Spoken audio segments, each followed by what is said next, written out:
Welcome everybody to our first meeting of 2023.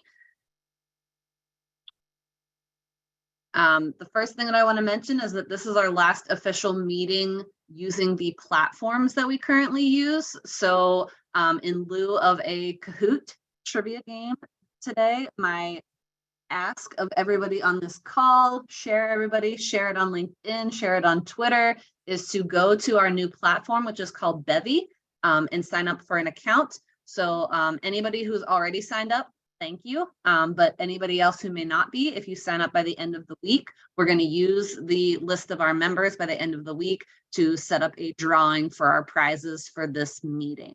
So the screen looks like the screenshot shared here, and this is going to be our new platform for all of our engagements. So emails, meetings, everything will be done out of here. So, and this is true for any Tableau user group that you're invited to, or that you belong to, not just Pittsburgh. So really making sure you set up that account and sign up for all of the groups. You can search for a ton of groups and sign up for both, and that just gets you into their system to allow you to get updates from any of those groups. Niki has shared the link in the chat, and I'll remind everybody at the end of this meeting. Just a reminder, so myself, I've been running this user group since about 2015. Niki has graciously joined me in the recent months for this year in assisting with leading the meetings. If you have a desire to join us and help plan some content, plan our meetings throughout the year, we would love to have you. Please feel free to reach out to us. So some Tableau happenings, obviously coming up in May, the big one, TC. If you have not registered, you can still do so. You have missed early bird pricing, but you can still do so. And I know spots are filling up fast. So if you need assistance, if you need help to convince your boss the value of going, again, Tableau has a bunch of resources in doing that. Also for anybody, Pittsburgh or anyone on this call that is going, please send us an email that you're going to, again, pghtug@gmail.com, also shared in the chat, and let us know that you're going, and Niki will try to coordinate a meetup for us at TC this year. Go ahead and snag that QR code real quickly too, if you'd like the link to register and learn about the conference. Finally, I wanted to share this. Salesforce has created a trailhead for just bringing data literacy to your group. If you've been trying to start a data literacy program at your workplace, or just interested in learning yourself or sharing with a friend, they not only have a trailhead series you can go through, but there's actually a data literacy guide that can help you walk through jump-starting data literacy at your organization and help you think about the ways to build that up from scratch. So please check that out. Like usual, this deck will go out after this meeting. I have links to everything, so we will share that after the call. So our agenda today is going to be about leveling up your server tracking abilities. So Niki is going to walk us through that. And then we're going to learn about how awesome Tableau Catalog is and the variety of different users that can benefit from using this feature or this product within Tableau. And then finally, I'm going to remind you to sign up for Bevy again at the end of the meeting. So the other piece that I wanted to intro real quick is that starting this year, in order to learn our group, and I'm sure we have a bunch of new faces, and we're going to try to start in-person events this year. We're going to start a segment called Meet a Member. So if you are interested, this will be part of the sign up, or if you'd love to just introduce yourself to the community, it's no pressure. All you're going to do is fill out this slide. I can introduce you, or I can unmute yourself to introduce yourself to the groups at the upcoming meetings. So just be on the lookout. We'll take volunteers, but I may be reaching out to people that sign up in the future to help us learn more about the members of our group. So without further ado, real quick intros for our speakers. Niki, who's a systems analyst at the Community Care Behavioral Health Group, is going to walk us through how to level up your server tracking abilities. So this is really sort of expanding on the out-of-the-box server usage features that come with Tableau, and she's going to show you how her organization uses dashboards to monitor the usage of their dashboards. And then Brandi is going to walk us through Tableau Catalog. And again, she's mentioned a bunch of different roles here. So whether you're in data governance, whether you're a Tableau developer or a server admin, there's something that Tableau Catalog can provide for everybody. So it can help you explore where your data is coming from, where it's going, etc. So she's going to help us learn about some of these different features and the different use cases for Tableau Catalog. So I will now turn the controls over to you, Niki, to take this off. Yeah. As a quick reminder, if you do have questions, there is a chat window, right? So you can save that for communications. If you do have specific questions for Niki or myself or anybody, please put those in the QA box. I'll monitor those while our speakers are talking, and we'll answer them at the end. Take it away, Niki. Thanks. So leveling up your server tracking abilities, and I'm going to kind of go over a brief agenda. So just an introduction to what it is that I'm talking about. Then we're going to talk about what Tableau provides out of the box. So what they give you if you have the server and you're an admin on the server, what they provide to you. Then we're going to talk a little bit about the repository, which is Tableau's database, where they house data for tracking for all of your server tracking. So that goes into a centralized location. I'm going to talk about creating a data model and then building dashboards that are custom for yourself. And then we'll summarize everything at the end. So expand on Tableau's out-of-the-box server usage tracking capabilities. The repository is a database. It's based on PostgreSql. And if you can tap into that, you can utilize a whole lot of other tracking capabilities. You'll see that Tableaus are a little bit limited, at least in our group. The way we function, we thought they didn't quite hit the mark. So we wanted to expand on this. So I kind of am going to take you on the journey of how we came up with our end goals. So what does Tableau provide out of the box? I took a couple screenshots here. This isn't everything that they give you. It's just a small subset of things. So just a little bit of background on our group. We have a limited number of analysts in our environment that create visuals. And then the rest of our group is our users. So they don't have access to create content. We create the content. We have access to the data sources. Our users do not have access to our data sources. So we curate that and then we push it out to people who utilize that data. So what we're interested in is who utilizes that, what they're not utilizing. And Tableau has several things that I've kind of showed on here. So a couple things that it does well, it counts clicks to dashboards. So when I say clicks, what I'm talking about is I go into a workbook and I click in a dashboard and then I come back 5 minutes later and click back in that dashboard. Say I do that 50 times. So if you have 100 users and you are looking at and you're counting and you say, well, I have 100 users. I had 100 clicks yesterday. That's great. Everybody's using the dashboard, but it just could be that one person, two people clicked on the same thing 50 times. So it's a great way to kind of see a broad view of your statistics, but it really doesn't get into the weeds as far as who is actually utilizing. Are people utilizing, once a day? Like, let's count the amount of users versus, just the quantity of number of clicks. You can filter by your workbook, and there's time ranges on there. So it's ranges of time relative to today. You can filter by a specific user. It counts logins, it counts views access. Again, there's a lot of other additional things. These were the ones that we were most interested in. The things that are misses. So it's pre-built, so you're kind of roped into whatever Tableau is giving you. There's no way to remove the noise from people who are same person clicks multiple times. Maybe I just want to count usage of distinct users. And there wasn't the flexibility to do that. And then, if you have groups created on your server, you could track that. But if you have departmental groups, there's really no way to connect those together. So the repository. So we're going to kind of dig into the data source for all of the server usage. When I started researching this, I got into a lot of stuff. we can send this out afterwards. I did put links here to good resources that I use to help me create the data model for this. So what is it? So the repository is a PostgreSql database. It stores user interactions. If you do extract refreshes, it stores that. It stores groups, a whole host of data, anything about your server.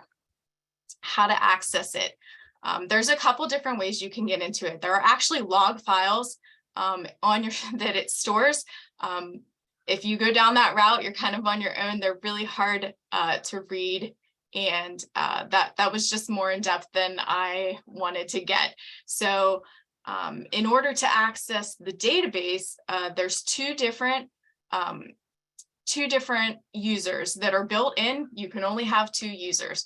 So one is the admin user. The admin user has a more limited subset of the data, but that data is, Tableau tries to limit the amount of updates that they do to those databases. So the kind of caveat to all of this is that Tableau can change these databases whenever they want. And they do frequently with all the upgrades that they do, they can change. So that Tableau admin has less access, but the things that it has access to, they try to limit how those tables will change. The read-only can access anything that Tableau will allow you to, as far as statistics go. So what you do is you can download the PostgreSql driver for Tableau desktop. And then things to keep in mind. So the default is 183 days of storage. You can contact your admin, your server admin, and they can change that. We widened ours to 365 days. Just keep in mind that if you do extend that, it is, server usage. So you can just imagine the amount of data that can entail, depending on how many users you have, how much content you have. Can get quite big. So keep that in mind. And we did have to do a little bit of navigating in order to make it more user-friendly. Connecting directly to that repository just ended up being too slow for us. So we had to kind of work around that. And then I kind of put a little bit about the naming conventions of the tables in there, and we'll get into this in a minute. But so in general, things that start with history and then an underscore, that contains every item of that type that has ever existed now or in the past. So it's everything. Things that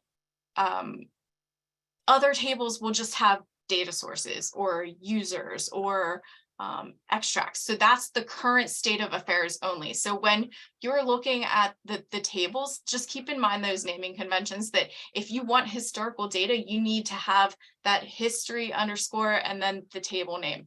Versus just grabbing that table name.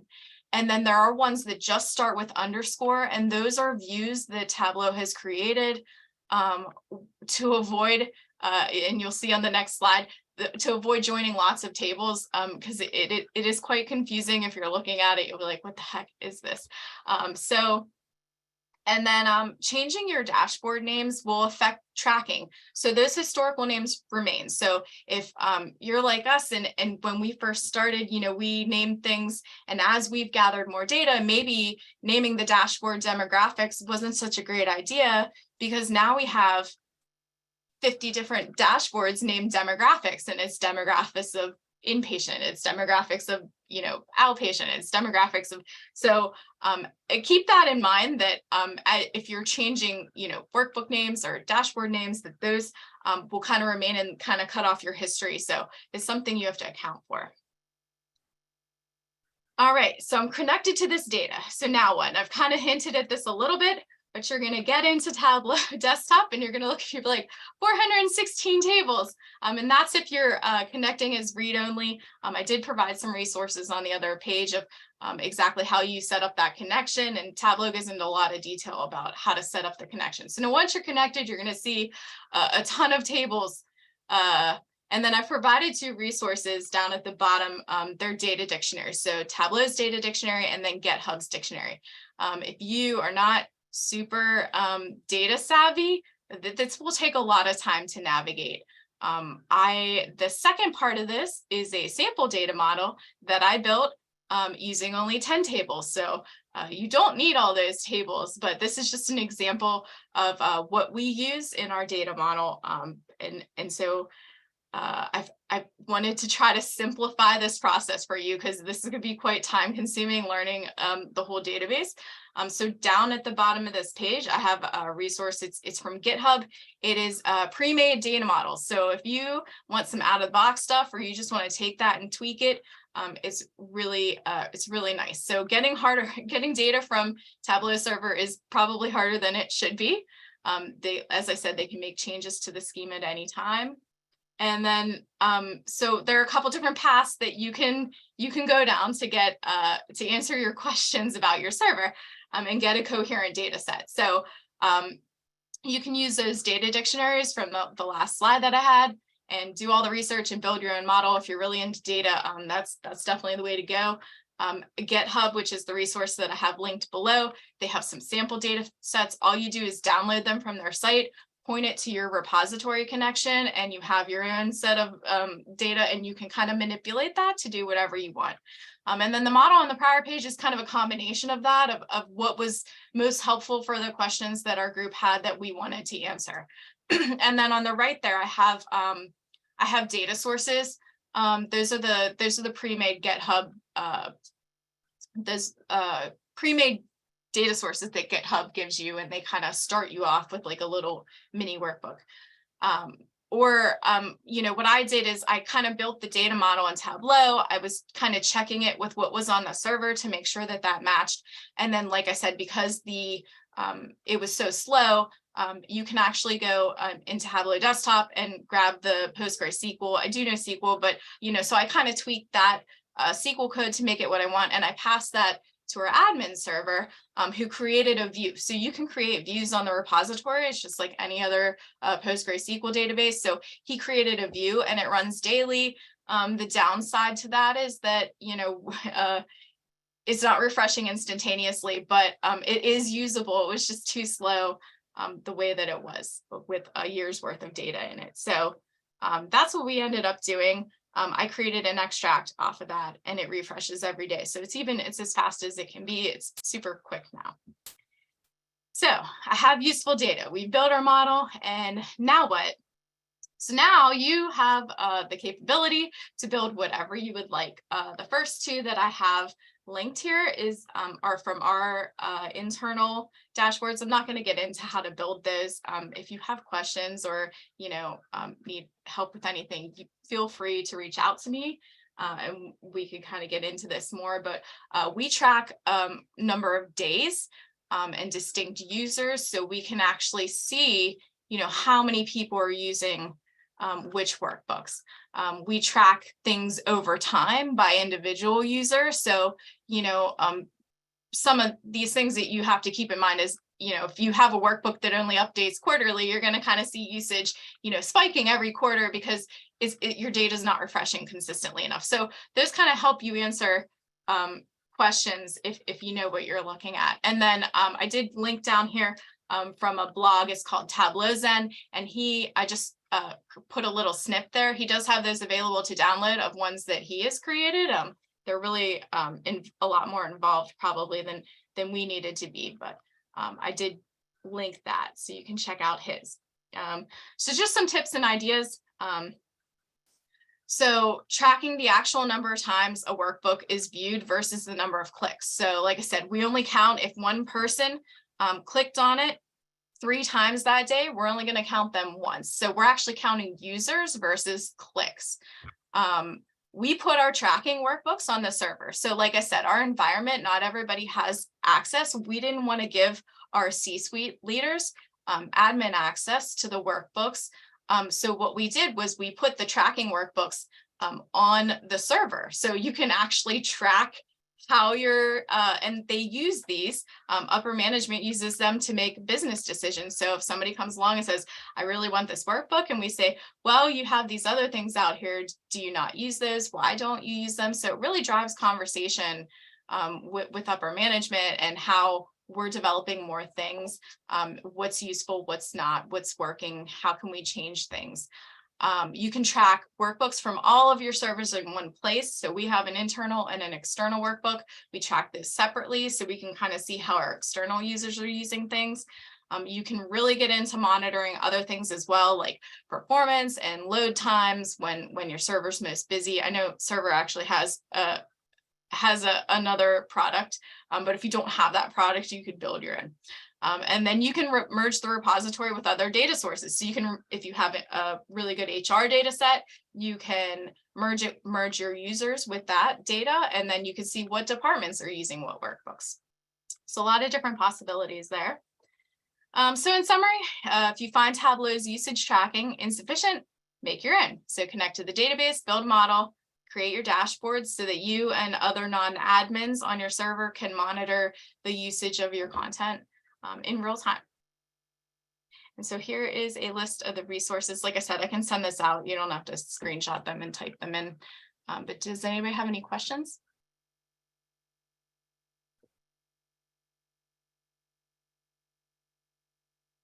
Don't see any in the chat, but I actually had one.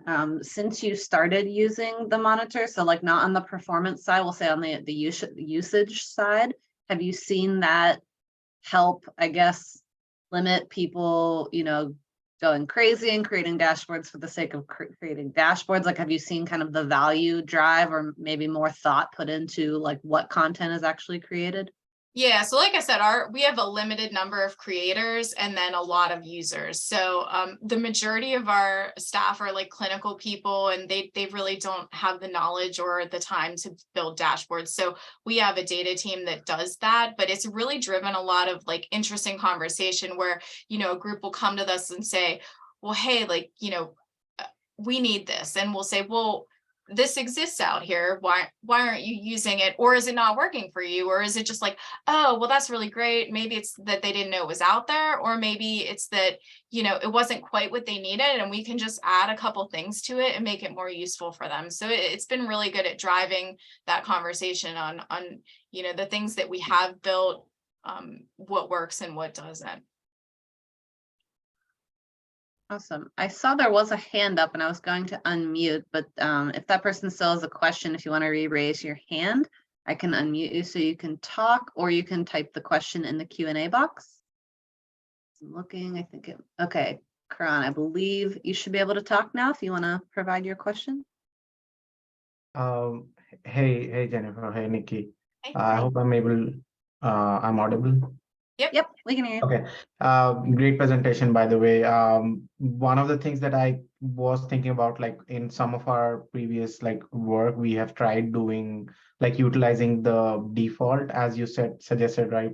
Like there's a default that Tableau provides us with, and we can do a custom build also. So in your experience, depending on the effort that it takes to build something custom, have you found that the default dashboard that Tableau provides is useful for at least getting started? The reason I ask is that sometimes we have those very basic queries from users or some of the other people who are looking at utilization for a dashboard, and that kind of helps us in getting those answered, right? So my question was around that, should we put in more effort in doing something custom, or should it be okay going out and doing the default one first? Yeah, I mean, I think absolutely. If you find the default, you find what Tableau provides to be sufficient for what you need, absolutely. It really for us was more of a case of not wanting to give that power to our leaders in order for them to utilize it during conversations. So if our CIO is in a meeting with somebody and they're asking for a bunch of stuff, she can go in and say, well, have you used the stuff that's out there, or you don't even use Tableau, so I think it was more of a good way to give them access without necessarily giving everybody admin access, because to access those server tracking abilities, you do have to have admin access. So part of it was our environment, and part of it was we just wanted a little bit more flexibility with the way that we were looking at the tracking. Okay. And sorry, just as a follow-up question, this was specific to Tableau Server itself versus like Tableau Online, where again, like in my experience, I've worked with Tableau Online, which has, I think, lesser data sources, or maybe it was our permissions to it. Because some of the people in my team were Tableau admins, but we were working on Tableau Online versus, Tableau Server. Yeah, so I work for a healthcare company. I work for Mhm. community care behavioral health. And so Tableau Online really isn't an option for us because our data Oh. is not something we could make public. Okay. So Okay. we work entirely in our internal server environment. And that's why we also have, when we are sharing things externally, we have a server that is solely for sharing external data that we kind of have locked down so that they can't get at any of the backend data. They just see what we're showing them. Okay. Okay. Got it. Thank you. Yeah, you're welcome. Thanks. Good question. Niki, I will add to that. I believe Tableau, I want to say it was this year, and anybody in the chat, feel free to add to this. I believe that is a big hurdle that Tableau Cloud actually overcame this year. There is new security protocols put in place for Tableau Cloud for those, especially like health. I think healthcare is like a big one, right? That deal with PHI. I believe I'll try and find the link and share it with the group if I can. But I believe they released something this year. There's a new feature in Tableau Cloud to kind of set a lot of the fears that those in healthcare have with like moving to the cloud or adopting cloud. Because I know that that's usually like a good avenue for even like smaller companies that can't afford to maintain their own server environment. Yeah, makes sense. Thanks. We did have another question come in the Q&A. So Allison asked, what's the difference between using this data source versus the standard TS events data set that is already published? And she said they use Tableau Online. So she said maybe this is not available for server, but she asked, am I able to build custom usage dashboards using the TS events data sources? Are you saying that's part of Tableau Online? I'm not familiar with the events. I have to imagine, so like, because I think online is, so the server tracks usage to the server, and I'm guessing the TF events tracks online. I'm actually not sure on that. I can look it up. We don't use Allison, online at all, so I am not familiar. I allowed you to talk if you would like to elaborate on your question, if it's easier to speak it out over typing. Hi, yes, I think your previous comments actually answered my question. We use Tableau Online environment, not Tableau Public, but Tableau Online environment, which is a secure environment as far as I hope. And there is a data set called TS Events, which looks very similar to the data set that you showed us. And I'm able to build custom dashboards based on those events. So the previous person who asked a question if they're using the online environment, that might be a solution. But yeah, that was just what I was asking. Yeah, thanks. Yeah. So yeah, it sounds like, and I'm guessing if it looks very similar, it probably is the same. You might want to check out those data dictionaries and just take a look and see, like, I'm sure they're probably labeling, I'm imagining the same thing. So I'm guessing they're very similar, if not the same. Now I can't speak if the GitHub, if those will connect the same way, but I'm sure as far as the data dictionary goes, that definitely will help you out. So if they already give you the access with Tableau Online to do that, then it probably just becomes very easy to add things to the model as you need. Thank you for your question, Allison. Do we have any other questions coming through before we switch gears and talk Tableau Catalog? I will take silence as an indication that Brandi, you are up next. Awesome. Thank you.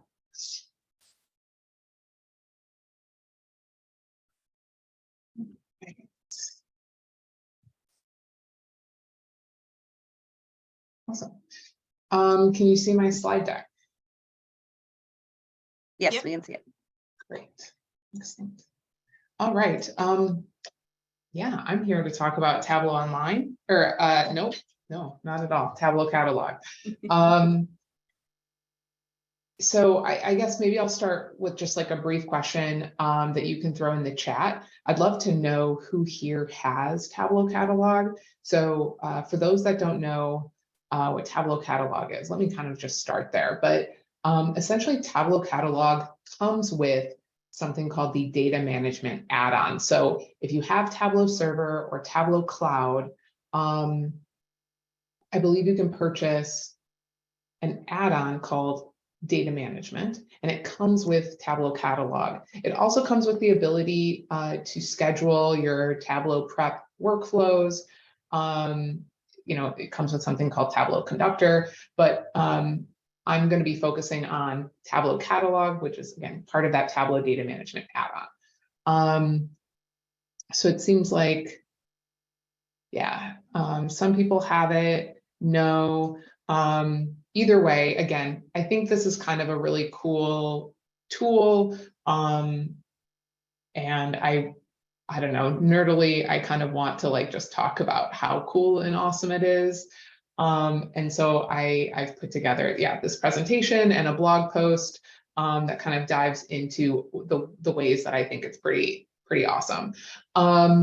So before I dive in and really show, most of my presentation will not be in PowerPoint, will actually be in Tableau Cloud, taking a look at what Tableau Catalog really is. But before we get to that, I want to just kind of briefly introduce myself because you may not know who I am. My name is Brandi Beals.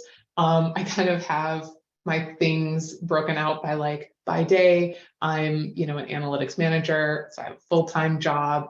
I work in the finance space. I am my company's Tableau Server admin, which is why I'm, knowledgeable about Tableau Catalog, and I help to lead our center of practice. But that's not enough. I need more data. I need more Tableau stuff. So I lead 2 Tableau user groups. I'm grateful enough to be, a Tableau ambassador because of that work. And then I also help to run the data book club and something called the Data Career Summit. So my job is also my hobby. So yeah, I don't know. I feel like I might need different hobbies, or at least something to mix it up. So either way, that's a little bit about me, and potentially some context going into the topic for today. Again, I'm the Tableau Server admin. I do sit in IT. I am a little bit more technical. I think about the big thing that kind of drives me on a daily basis is how can I enable everyone to make the most of data? And Tableau Catalog is just such a great tool to be able to do that. So we're going to dive into the details on Tableau Catalog. So thank you. Yes, my data sweatshirt. I appreciate it. I am a really big fan of questions and comments and all of that. So feel free to throw any comments or questions that you have either in the chat or Q&A. Real quickly, Brandi, can I just add, if you do have questions or if you want to chat, make sure when in the to section of the chat window, if you want everyone to see your comments so we can create discussion, just make sure it says everybody or everyone, so we can all see your response. Thank you. Yeah, great. Okay, so I'm going to very briefly show kind of an agenda slide. This agenda slide that I'm about to show also has like kind of some tips and tricks and like high level takeaways that I'm going to dive into more detail in as we talk about Tableau Catalog today. And I will share this out with Jen kind of after this, and she can disseminate it to all of you. But it's just kind of maybe a helpful resource. So we're gonna, the 4 main areas that I really, really love about Tableau Catalog is the lineage aspect. So this is really great for our data governance folks, or maybe people who are data owners. We then have field descriptions. So this is helpful, again, not only for, if there's data governance folks, but data owners are really the key contributors to those definitions, but they really benefit your end users as well. Or if you're creating a data source that other people are using, knowing what that data is really critical.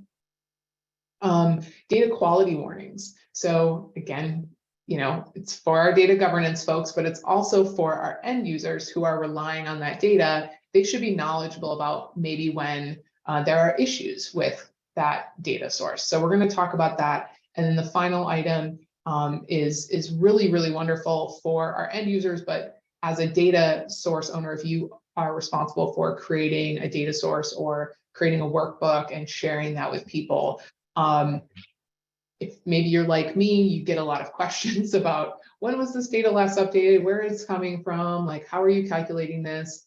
The data details pane is kind of like a self-service way to provide that information to your end users. So we're going to kind of touch on all of these things in the next like 15 minutes or so. So let's dive right in. So I'm going to jump over to Tableau Cloud. So this is available in Tableau Server or Tableau Cloud. I'm using Tableau Cloud here. It's just a personal kind of development space. And here I'm on a page for my resume. Now, this is a workbook. And so when you kind of first enable the Tableau Catalog or the data management add-on, you have to get a special license for that, install the license. And when you do that, you now have Tableau Catalog available to you. And one of the first things that you're going to notice with Tableau Catalog, whether you're on a workbook or a data source, or I'm sure that it's available on a Tableau Prep Flow page or a, you know, an Ask Data Lens, whatever it is, wherever you are at, whatever kind of landing page you've navigated to within Tableau Server or Tableau Cloud, you will see a data or a lineage kind of tab here. Okay. And when we go there, what's kind of cool about this, the first thing that you're going to notice is on the right-hand side, there's this lineage section. And so you can kind of see where the data is coming from at the top and where it's kind of going to at the bottom. And what's great is that you can travel up and down this path. So if we want to see the databases that are used in this workbook, we can go there and I can see that this comes from a database, or in this case, a Google Sheet called Tableau Resume. We're using 4 tables, or in this case, sheets from that database in this workbook, right? And we can see what sheets are in this workbook, what dashboards are in this workbook, what metrics this workbook feeds, and who owns, you know, in this case, the workbook. But we'll look at some other examples, but you can kind of see again where that data is coming from and where it's going to. When we are on the workbook section here, we can see there's like a drop down. If you have multiple data sources in your workbook, you can kind of see them here. But what's really cool is you see the fields in that data source listed. And by clicking one of them, you can actually get updated information on the right-hand side. So you can see that this one field that I've selected comes from one of the tables, which makes sense. But it's actually only used in one sheet. So I can actually go to this sheet section, and now I'm only seeing the sheet where that field is being used. So I think that's pretty cool. You can see some examples where sheets are set to 0. So obviously here, that field isn't actually used anywhere. So I found that this is actually really helpful. You know, if I want to clean up my data sources, sometimes I start with like, give me all the fields in my data, and then I'll see what is really useful. And then later on, I'll want to go back and say, okay, these fields aren't used. I'm going to limit my data source for performance reasons or size reasons. So you can kind of use lineage to do that. The other really cool thing is if we're looking at so again, this is a workbook, but if we were looking at a published data source that maybe multiple workbooks are using that published data source, let's say that there's an issue with the way a field was calculated in the past, and you're making a change to that. You may want to notify all of the people who use that field. And so you can, again, you can kind of say, okay, I need to change this calculated field. I'm going to select that field. I'm going to go to my owners section, and I can see all the people who own content that relies on that item. Okay, and I've obviously selected a given field, but you don't even need to do that. If you're changing, you know, something kind of bigger about the data set, maybe you're moving the data from one server to another server, or one source system to another source system, you may want to alert anybody who owns content. And so you can go out, you can look at the owners, and Tableau actually makes it so easy. You can select the owners from this list. In this case, it's only me, but then you can send them an email right from here to say, I'm changing the source system for this data source, like expect to see that change come through, or whatever it is.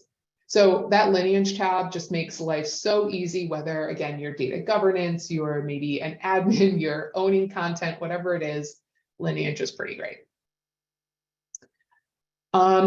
Okay, next up, we're going to dive into field descriptions. So, you know, we kind of, I went back to the workbook level over here. And obviously we have our field list. You might have noticed that these fields have descriptions. Now, in the past, you've always been able to add field descriptions to your data sources, but they weren't always kind of readily available in lots of places. And so by having Tableau Catalog, it kind of now exposes them in multiple places, such as the lineage tab. We have the descriptions here. So you'll actually see these descriptions on the lineage tab. I'm going to actually pop over to this example here. This is a published data source. And so here I have an Ask Data tab. And when I'm looking at these fields, I actually see the description in this little pop-up here as well. So those descriptions will pop up in the Ask Data lens, in your lineage tab. We'll even see them in Tableau Desktop. So we're actually going to very briefly jump over to Tableau Desktop, because I want to show you maybe where you set these definitions, because they get created in Tableau Desktop and they can also be used in Tableau Desktop. So we're going to jump over there briefly to just point out how that is done. So this is the workbook that I used, or that we've been kind of looking at in Tableau Cloud. And you can see here the 4 data sources. I'm just going to go to one of them, and this is the field that we've been kind of looking at so far. You can see when I hover over it, I get that description. So that description's already in here. And if you are a user of data that maybe somebody else maintains, this type of description is really helpful right in Tableau Desktop as you're developing. So if we right click on any of these fields and we go to default properties, we're going to see a comment option. And this is just like a text editor, kind of like your tooltips area, or, you know, if you edit your titles, very similar look and feel. This is where you can define your different fields. Now, I don't do it for everything, but I do try to do it for either the things that aren't intuitive, or, you know, the things that either aren't intuitive or maybe are used a lot. That's where I'll spend my time kind of adding descriptions. That said, when you get into a jam, you've got like the new Taylor Swift album on, like knocking out descriptions is maybe pretty easy. So, so if you're able to do that as a developer or as an owner of a data source, highly recommend it. So again, you'll add those descriptions here, default properties, comment, add your descriptions. They'll show up when you're in Tableau Desktop here, but they're also going to show up in Tableau Cloud or Tableau Server on the Lineage tab. We'll actually see them again later in our 4th kind of section, but we're going to switch over briefly to talk about data quality warnings. So this is an area that I absolutely like. There are so many things I love about Tableau Catalog. So I guess I shouldn't say I absolutely love this one because it's true of everything. But I think data quality warnings are just really, really actionable. They're easy to set up. They're just make intuitive sense and they help everyone. So we're going to talk about that. Data quality warnings can really, in my experience so far, are only added to published data sources. So we're not adding data quality warnings at the workbook level. So if I click on the 3 dots here, I'm not seeing anything that says data quality warning. Yeah, and I don't see it on the different data sources either. So what we're actually going to do is we're going to pop over to a tab. This is a published data source. I can tell because of this icon right here, and it's called events. And we're going to talk about data quality warnings. So when you have a published data source, if you're a creator of a data source, you're publishing it out to Tableau Server or Tableau Cloud so that, you know, multiple people can use this data. You have the option to set a data quality warning. And you'll do that using these 3 dots at the top. So we'll click that and you'll see quality warning. Now, you can only do this if you're the owner of a data source or an admin. And there are 2 types of quality warnings. So one is just something called quality warning. So I'd love to be able to distinguish between them, but so the first quality warning is something called quality warning, and the other is an extract refresh monitoring type of warning. Now, they're similar, but different. So the kind of main distinctions that I found is that quality warnings are set manually, and the extract refresh monitoring warnings are set automatically. The other kind of distinction that we'll see is the quality warnings has a setting that the extract refresh monitoring does not, and that's the type of warning. So we're going to go through both examples, but under quality warning, we're going to first select quality warning. And the first thing at the top is just a toggle. Do we want to turn on the warning or not? This is what I was talking about when I said the type of warning. So with the quality warnings, there's 5 different types. So there's a warning, deprecated, there's stale data, it's under maintenance, or it's sensitive data. So I'm not going to dive into each one of those because I am mindful of time, but there are these different types. You can then set the visibility. So standard visibility versus high visibility, it says a notification appears when someone opens a published view. So it's not just that it appears kind of on the data source page or even on the data details pane, but this is going to like be like a pop-up at the top of your like rendered viz that shows, hey, you know, I want to make sure that you see this. So that's going to be the high visibility. I believe that the high visibility warning also shows up on subscriptions. And then the last thing here is that you can add a message. So if you want to be specific about why this is a warning, you can do that too. Similarly, the extract refresh monitoring, here we don't have a toggle, again, because it's set automatically, but you basically enable this. And in this case, we're enabling it for high visibility. And essentially, this will only be activated when the extract refresh does not work or fails. So a lot of people maybe have subscriptions set at 9 a.m. The data gets refreshed at 8. And so they get their data, but it might be stale because the refresh earlier in the day failed for whatever reason. So this, there are other ways to solve that problem, but this is a way to at least alert people automatically if something goes wrong with that refresh. Okay. So that's data quality warnings, really, really cool. We're gonna jump into talking about data details because we only have 5 minutes left. So let's do that. I'm gonna jump into actually rendering a viz here.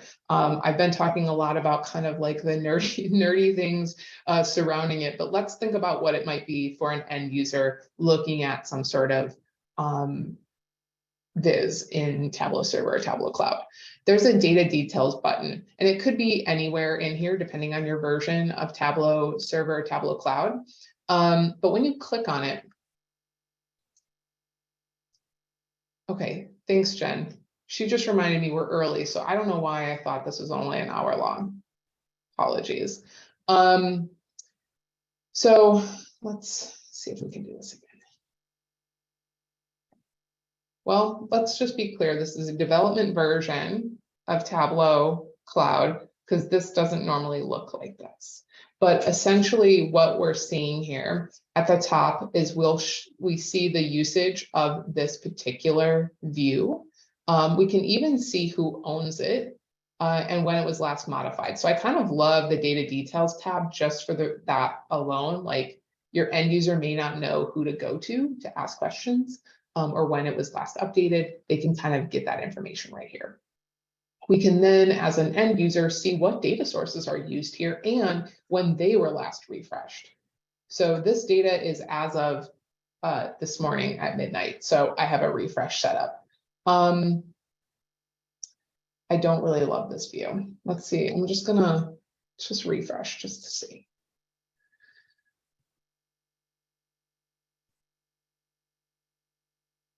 Okay. If you zoom out, you can see it. This is unfortunate. Sorry, I'm just reading some of the questions that are coming in. So Allison's saying that she's been experiencing that too. And if you zoom out, you can see it. I'm not really zooming out, doesn't seem to work for me. But let's just look at some of these fields at the bottom. So again, we can see the data sources when they're last refreshed, but what's really cool, I think, is that we can see all the fields that are used in this view or in any sheet that's in this view. So we can kind of see that here. I'm going to actually open up one. So you can, as an end user, you can see the fields that are used. And if you expand on that, you can get a description. So the event date is when the event took place, which is pretty obvious, but there's this this field. It's called end date or present. You can't really see it very well, but this says that the description is the month and year when the activity ended, or if the activity is ongoing, the word present is returned. And so we kind of just get some information about that field and where it's used and kind of what that field means when we see it being used. But what's also pretty cool is that you can see the calculation. So in this case, this is a calculated field. So we can see the calculation being used behind the scenes. So again, that's something that I don't think has been able to be exposed to end users before. But with the use of Tableau Catalog, it enables this data details pane and those field definitions or any sort of calculated, or any comments that you have in calculated fields, also get exposed, which is pretty cool. So this is just another best practice of mine is I try to comment on all of my calculated fields, providing really clear, comments on maybe why I'm doing the steps that I'm doing. I think this becomes, the way that you're naming your fields, the descriptions that you're using, the way you write your calculated fields. These are all things that have changed for me with the onset of Tableau Catalog, because now all of that information is exposed to end users. Like, I know that there have been some people in the past who, really want to like they name their fields in a certain way in order to kind of like indicate what, maybe where they're used, or, you know, what they're, you know, maybe if they're grouped by certain things. And I just don't do that anymore because these do go to end users. Wow. I'm gonna have to report this experience, because in the, like, the developer version of Tableau Cloud that I'm using here, it's always a beta version. So my guess is they'll be fixing that before it actually goes live, but that's essentially the data details tab. So it's a really great place to get pertinent information out to your end users. I do almost like wish it was turned on by default, because yeah, I feel like you have to educate end users to actually click on that button and get that information. But I love that it has our owner and usage details. It gives you data source information, the freshness of that data, and any quality warnings, I believe, also appear there. Yeah, fields that are used, their definitions, and any calculations. So I'm going to briefly jump back to my PowerPoint.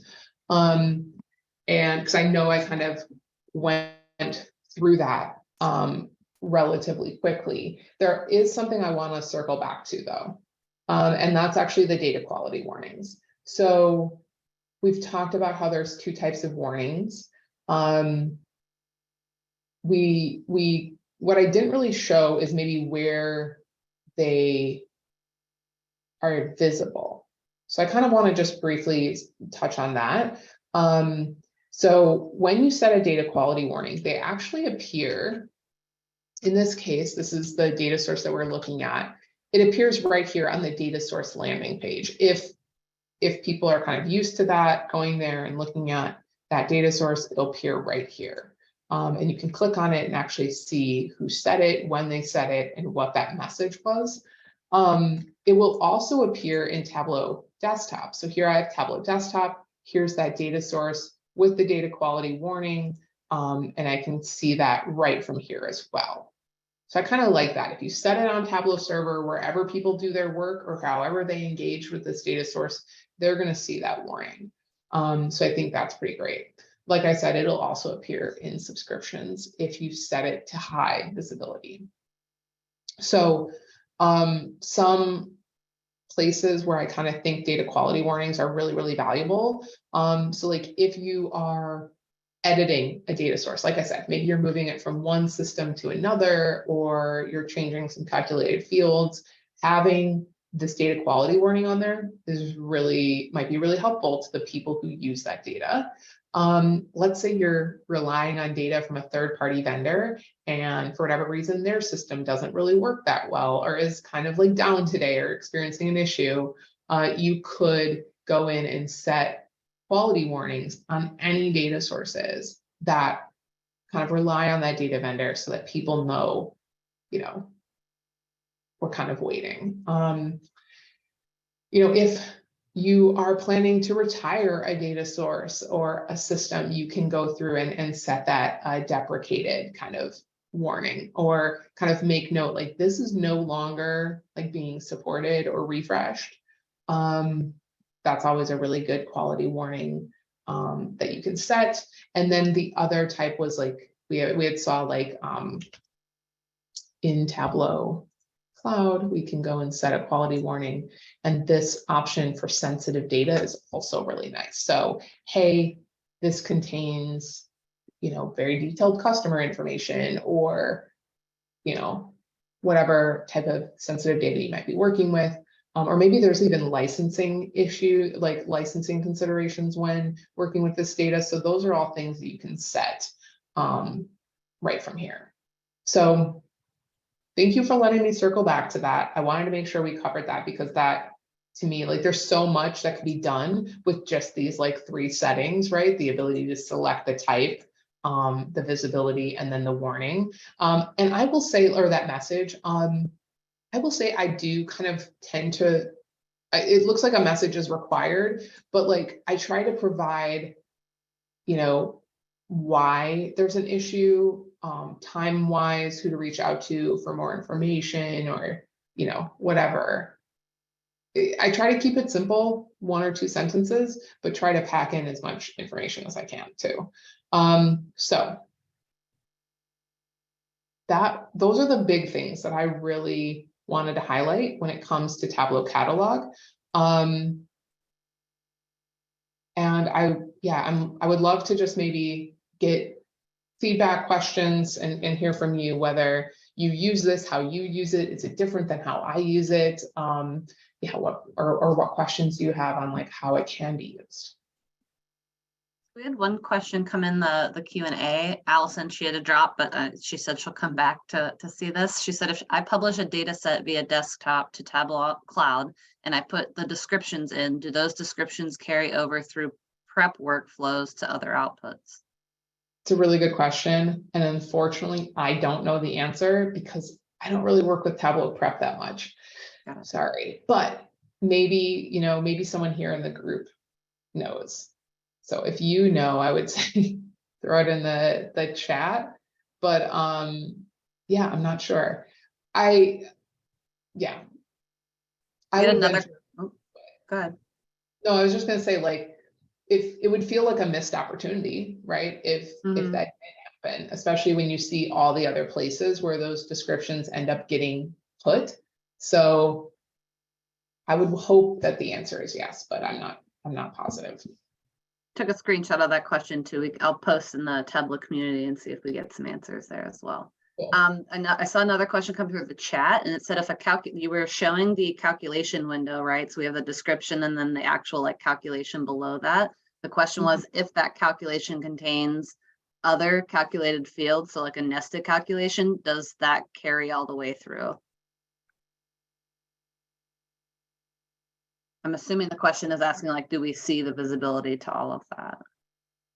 Right. Well,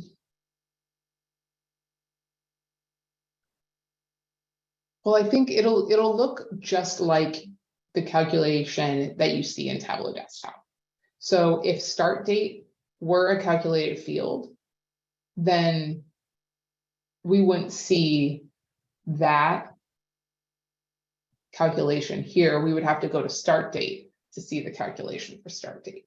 Well, I think in desktop, I think now can't you click on it within the calculation in that right-hand window that pops up within the calculation window? I think it does show nested calcs now. So maybe that's what the person was asking, if we did the same thing here.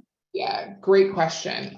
So also another place where I don't know because I'm not on that version of Tableau Desktop. Gotcha. So yeah, I'm not entirely sure.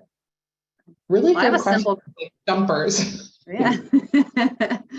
I have a simple and then a more like just strategy question. The simple one is, so I know you said to add those descriptions, you were adding the comments, right, in Tableau Desktop. Is that the primary way to populate like the catalog descriptions, or is there a way to do it like in server in it, like the data catalog view, and it will like go backwards, right, and populate those comments? Because I know even without the data management add-on, you can add those comments as descriptions. So at least in desktop, right, when you're hovering over the field, you still see those descriptions, even if you don't have Tableau Catalog. Right. So I agree. Like the field descriptions bit does not actually, you don't need Tableau Catalog in order to add field descriptions, but I think the thing that makes those field descriptions even more powerful is that you can see them in the lineage tab and in the data details tab. And those are two things that you get through Tableau Catalog. But I believe that there are tools and ways that you can kind of like import your data or your business glossary or something like that into Tableau Server. I haven't personally done that. And so I'm not sure whether I'm not sure how or if those end up showing up in Tableau Desktop, in that same way. I'm not entirely sure. I would assume that they would, that there's not two different ways to like put field descriptions in and they show up in completely different, places. Right. So I would assume so. And that kind of led into like my second question, like obviously one for maintenance reasons, right? If you have several admins, right, a much, bigger environment, that if there is only one way or no way to like kind of bulk load a lot of that data dictionary stuff seems kind of tedious, right? And I would say the updating, maintaining, and like making it nice of Tableau Catalog, right, I'm sure is not the most glamorous job for someone maintaining, or us Tableau developers who like to make pretty things. What has been your experience and the best practice way to maintain that and like maintain the environment without it feeling like that is all I do is write descriptions all day, every day? Yeah. Well, I mean, at least for me, I focus on the most important data sources, right? Like I might not be able to do it for everything, but so typically for me, if I'm publishing a data source to Tableau Server, Tableau Cloud, I'm usually taking those extra steps because for me, publishing that data source means that I expect more than one workbook to use it, or it becomes a little bit more core or kind of like common. It's more of a common data source. So I try to take that extra effort there.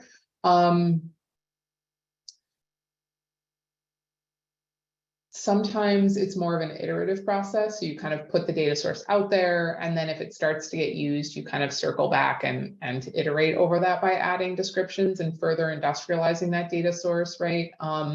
We have a process for, we also have the ability to certify data sources in Tableau Server. And I believe it's in this information section, you can actually change the certification status. But for us, in order to do that, the data source needs to meet certain criteria. And one of those is like field description. So there's just like, it's more of like just different levels of rigor that go into those different data sources. So I certainly wouldn't do it for everything. I would do it where there's a lot of usage, or you have very engaged users who are asking a lot of questions. Going to that effort of adding descriptions and then teaching them how to use the data details pane hopefully reduces the number of questions you have to answer over time. So it's just more maybe about being opportunistic for me. Awesome. Yeah, I like it. I don't see anything else in the Q&A. We'll throw it out to the group. Any last questions for Brandi? And Brandi, the only other ask I'll say is like, if you want to plug the data book club or provide any details, that's usually one of my slide updates. I didn't include it this time because I knew you'd be here. So if you wanted to briefly plug that and let the group know what that is. Yeah, happy to. So like I said, I'll share this deck out with you, Jen. And again, these are just kind of my high level takeaways. I do have two kind of resources I've linked to here. So they're both blog posts. This is the blog post where I kind of wrote about Tableau Catalog, and I don't think I give as many like examples as I did here today, but if you kind of want to follow along and get screenshots of maybe how it actually should look in Tableau Cloud, that blog post is really nice. You can kind of follow along.